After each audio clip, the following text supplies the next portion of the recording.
পবিত্র ঈদুল আজহাকে সামনে রেখে নৌপথের আগাম টিকিট বিক্রি চলছে। লঞ্চের নগরী বরিশালের লঞ্চঘাটে সারি করে সাজানো লঞ্চগুলো। তবে আগে কাউন্টারে অগ্রিম টিকিট কেনার সময় যে উপচে পড়া ভিড় থাকতো, এখন পাল্টে গেছে চিরচেনা সেই চিত্র। যাত্রী চাপ নেই, মোটামুটি ফাঁকা কাউন্টারগুলো।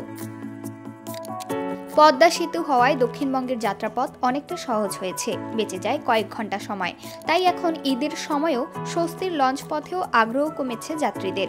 আগে যেখানে ঈদের আগে তিল ঠাঁই থাকতো না, সেখানে অনেকটাই শুনশান নীরবতা। বরিশালের বিভিন্ন লঞ্চ কাউন্টারে ঈদকে ঘিরে নেই আগের মতো সেই যাত্রী চাপ।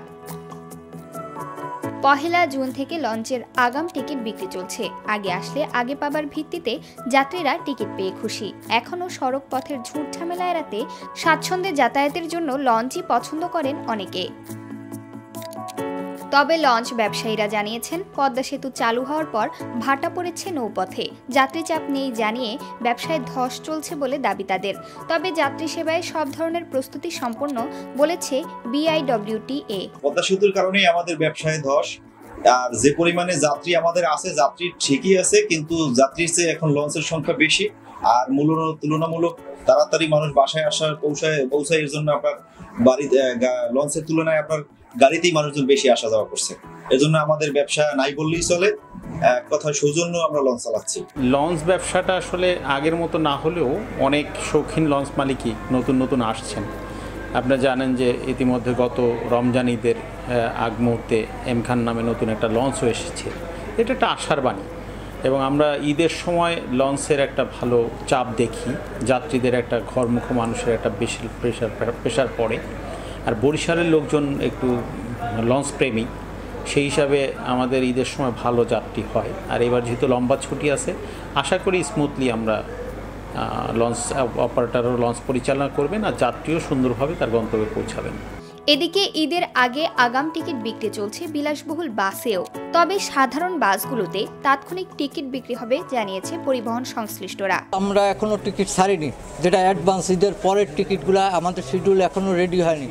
ঈদে স্পেশাল ট্রিপ তো অবশ্যই থাকে কিছু গাড়ি যা শিডিউলের বাইরে, ঢাকা থেকে অতিরিক্ত গাড়ি আসলে ওইটাই স্পেশালভাবে যায়।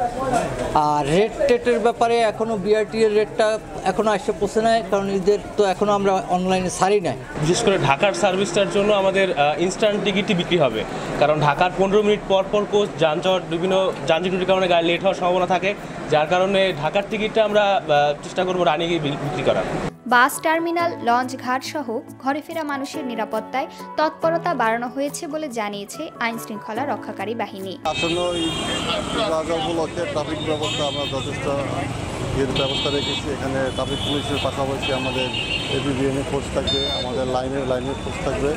যথেষ্ট শহরে সম্মানিত বরিশাল নগরবাসী যেন আমরা যানজট মুক্ত শহর দিতে পারি, সেজন্য আমাদের জন্য যথেষ্ট ব্যবস্থা। নতুল্লাবাদ বাস স্ট্যান্ড, আপনার রূপাতলী বাস স্ট্যান্ড, এদিকে আমাদের লঞ্চ ঘাট কেন্দ্রিক যে সমস্ত জায়গায় যানজট হওয়ার সম্ভাবনা থাকে, আমরা আমাদের কমিশনার স্যারের মহোদয় এবং ডিসি স্যারের তত্ত্বাবধানে আমরা ব্যাপক আয়োজন করি।